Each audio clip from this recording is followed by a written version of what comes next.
3 días antes de que el juego del exterminio entrara en su etapa final, Yuki Tsukumo mantuvo una conversación con Tengen acerca de los recipientes de plasma estelar. Yuki tenía una pregunta que llevaba tiempo rondando por su cabeza: si Riko Amanai y ella habían sido las únicas personas elegidas como recipientes, a lo que Tengen le confirma que habían existido otros recipientes de plasma estelar antes que ellas. Sin embargo, aseguró que ninguno había poseído el mismo potencial que Riko. Esto llevó a que Yuki cuestionara algo todavía más importante: si existían otras posibilidades, ¿por qué Tengen había decidido correr el riesgo de no fusionarse con un nuevo recipiente? La respuesta de Tengen fue bastante fría: simplemente había aceptado su destino. Debido a su inmortalidad, Tengen necesitaba fusionarse periódicamente con un recipiente de plasma estelar. Este proceso reiniciaba su cuerpo y evitaba que continuara la evolución de manera natural a causa del envejecimiento, pero si Tengen continuaba evolucionando sin realizar la fusión, eventualmente dejaría de parecerse a un ser humano y perdería el control de sí mismo, y eso podría terminar convirtiéndolo en una amenaza capaz de destruir a toda la humanidad. Aunque Tengen había conseguido conservar su conciencia mediante sus poderosas técnicas de barrera, siempre había considerado que aquella evolución era inevitable. Yuki no estuvo de acuerdo. Yuki consideraba que Tengen había aceptado con demasiada facilidad el sacrificio de jóvenes que eran elegidos como recipientes. Incluso llegó a afirmar que si la asociación de recipiente de tiempo hubiera intentado tomar el cuerpo de Tengen en lugar de asesinar a los recipientes de plasma estelar, ella habría estado de su lado. Entonces Tengen le hace una pregunta inesperada. Quería saber si Yuki podía escuchar las voces de los otros recipientes con los que se había fusionado, ya que Tengen no podía escucharlas, por eso quería saber qué decían. Pero Yuki se negó a responder. Ella sabía que si Tengen descubriera la verdad sobre lo que había ocurrido con aquellas personas después de la fusión, probablemente utilizaría su supuesta iluminación para evitar asumir cualquier responsabilidad.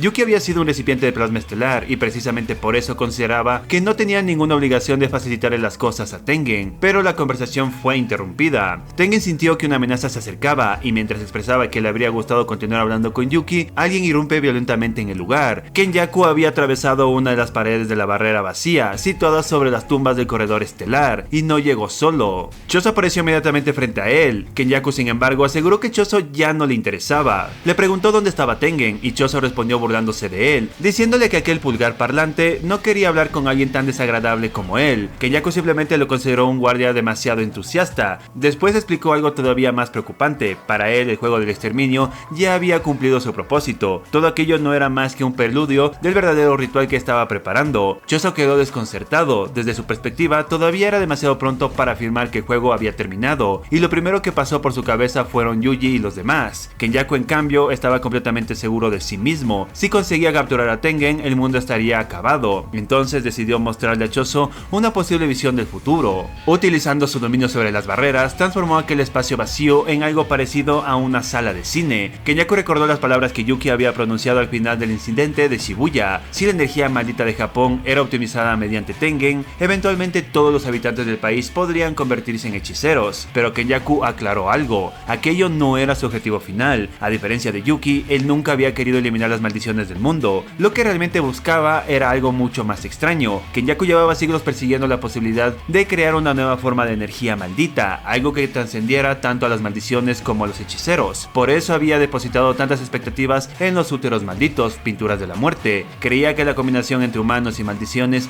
podía producir algo extraordinario, pero terminó decepcionado. Choso se enfureció al escuchar aquello. Le advirtió a Kenyaku que, si volvía a insultar a sus hermanos, lo mataría inmediatamente. Pero Kenyaku simplemente continuó hablando. Tengen había evolucionado hasta convertirse en algo mucho más parecido a una maldición que a un ser humano. Por lo tanto, si Tengen se fusionaba con toda la población de Japón, aquellas personas no se convertirían en hechiceros, se convertirían en maldiciones. Kenyaku imaginaba que alrededor de 100 millones de personas podrían comprimirse en una gigantesca masa de energía maldita, una entidad capaz de adoptar prácticamente cualquier forma, y eso era precisamente lo que más le emocionaba. No la destrucción, sino descubrir qué forma terminaba tomando aquella existencia. Kenyaku comparó aquella sensación con la de un niño que sostenía un crayón frente a una hoja completamente en blanco, esperando a descubrir qué aparecerá cuando comience a dibujar. Después de terminar su explicación, hizo desaparecer la sala de cine y devolvió el lugar a su estado original. Choso entonces le hizo una pregunta: ¿qué quería realmente? Kenyaku le respondió que ya se lo había explicado, pero Choso insistió: ¿qué era lo que le impulsaba a hacer todo aquello? La respuesta de Kenyaku fue tan absurda como aterradora. Lo hacía simplemente porque era divertido. Incluso comenzó a reír sonreír mientras imaginaba que aquella gigantesca masa de energía maldita podría terminar formando un rostro completamente extraño. Choso se hartó y decidió atacarlo. El combate entre padre e hijo estaba a punto de empezar. Vemos que antes de enfrentarse a Kenyaku, Choso había preparado su estrategia junto a Yuki y Tengen. Su intención original era enfrentarse a Kenyaku completamente solo. Yuki inmediatamente le dijo que moriría. Choso ya lo sabía, por eso propuso esa estrategia. Él sería el primero en entrar en combate y obligar a Kenyaku a revelar sus técnicas malditas. Incluso intentaría forzarlo a utilizar su expansión de dominio. Una vez que Kenyaku hubiera mostrado sus habilidades, Yuki podría entrar en escena y atacarlo de manera mucho más efectiva. Pero incluso después de escuchar el razonamiento, Yuki volvió a decirle que moriría. Choso no discutió, para él su propia vida no tenía importancia, mientras sus hermanos estuvieran a salvo, y entre ellos estaba Yuji. De regreso al presente, Choso ataca directamente a Kenyaku. Este simplemente inclina su cuerpo hacia atrás y esquiva el ataque, pero inmediatamente después invocó una pequeña maldición que comenzó a desplazarse por el rayo de sangre, por lo que Choso reaccionó doblando la trayectoria de sangre perforante. La sangre atravesó a la maldición y al mismo tiempo destruyó parte del suelo. Kenyaku aprovechó los escombros para moverse y lanzó un fragmento de piedra contra Choso. Este pensó que Kenyaku simplemente estaba subestimándolo, pero entonces aparecieron varias maldiciones ocultas detrás de la roca y trataron de atacarlo por sorpresa. Choso reaccionó rápidamente, comprimió su sangre y utilizó supernova. La explosión destruyó las maldiciones, pero Kenyaku había conseguido exactamente lo que quería. Se acercó rápidamente y comenzó a golpear a Choso cuerpo a cuerpo, y una serie de golpes lo lanzó hacia atrás. Sin embargo, Choso había dejado sangre comprimida en el lugar, y la hizo explotar a corta distancia mediante supernova. Kenyaku se protegió utilizando una maldición. Entonces Choso volvió a preguntarle que qué quería de Yuji. Kenyaku respondió que Yuji tenía un único propósito, ser el recipiente de Sukuna. Según él, Yuji era como una señal, que continuaba transmitiendo la cadena de maldiciones, el centro de una tormenta que terminaría provocando una nueva era.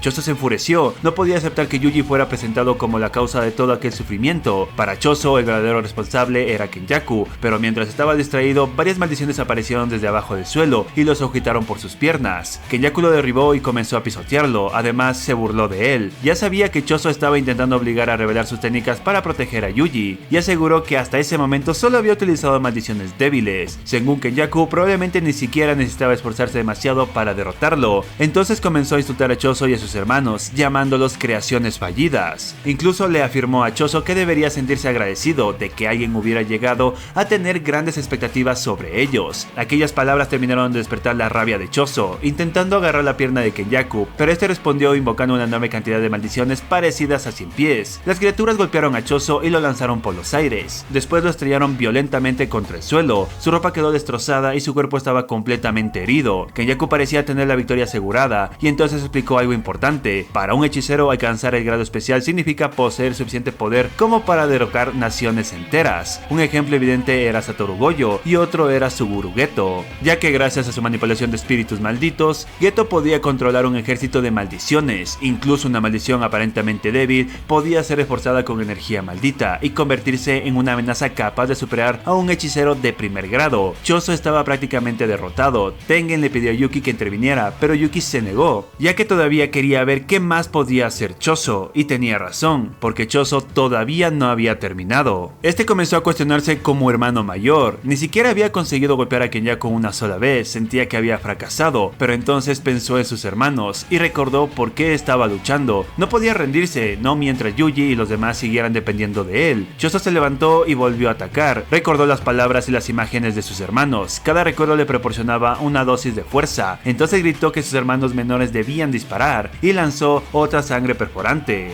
Kenyaku esquivó el ataque mientras explicaba que una de las debilidades de la técnica de sangre perforante era extremadamente peligroso en el instante en que era disparado. Ese era el momento en el que alcanzaba su máxima velocidad, pero una vez que la sangre ya estaba viajando, podía ser mucho más fácil de evitar. Choso aprovechó precisamente ese punto, arrastró el rayo de sangre por el suelo y destruyó todo lo que encontró a su paso. Kenyaku retrocedió, pero entonces aparecieron otros 3 rayos de sangre detrás de él. Kenyaku reconoció inmediatamente la nueva técnica. Choso estaba imitando la técnica de Winking de Aso, por lo que decidió utilizar varias maldiciones voladoras para desplazarse por el aire y esquivar los ataques. Así que Choso redujo la distancia y comenzó un nuevo intercambio. Desde las alas formadas en su espalda lanzó más sangre. Kenyaku respondió invocando maldiciones para bloquear los ataques. Cuando las criaturas desaparecieron, dejaron una nube de humo. Kenyaku aprovechó la cobertura para enviar otras maldiciones directamente contra Choso, pero este las destruyó con su técnica de sangre. Kenyaku decidió retirarse momentáneamente y se sentó tranquilamente sobre una rama. entonces volvió a burlarse de Choso. Según él, el winking no tenía sentido, era más lento que la sangre perforante y además su veneno no tenía ningún efecto sobre él, pero Choso tenía otro propósito, quería luchar con la elegancia de eso, y después añadió que también necesitaba luchar con la libertad de Kechisu. Para hacerlo separó su mano izquierda del brazo, sin embargo mantuvo ambas partes conectadas mediante un largo hilo de sangre. Desde la distancia consiguió sujetar a Kenyaku, finalmente estrelló la cabeza de su padre contra el suelo utilizando un poderoso golpe, pero todavía faltaba algo. Choso declaró que también necesitaba luchar con la fuerza de su hermano Yuji, y vemos como una maldición protegió el rostro de Kenyaku. El ataque no consiguió causar el daño esperado, y Kenyaku preguntó con indiferencia si eso era todo. Choso respondió burlándose de él, volviendo a activar la técnica de eso, y obligó a Kenyaku a abandonar la zona. Kenyaku insistía en que aquella técnica era inútil, pero Choso había encontrado otra forma de utilizarla. Usó su capacidad de seguimiento como trayectoria para enviar sangre comprimida. Varias pequeñas esferas de sangre extremadamente concentradas salieron disparadas, e incluso Kenyaku se sorprendió. Entonces Choso activó su supernova desde múltiples direcciones. La expresión parecía inevitable, pero cuando el humo desapareció, Kenyaku seguía de pie, sin un rasguño. Choso pensó durante un instante que quizás había fallado, pero rápidamente comprendió la verdad. Kenyaku había utilizado otra técnica maldita, una técnica diferente a la manipulación de espíritus malditos, y eso significaba que todavía tenía más cartas ocultas. Fue entonces cuando Yuki finalmente entró en escena.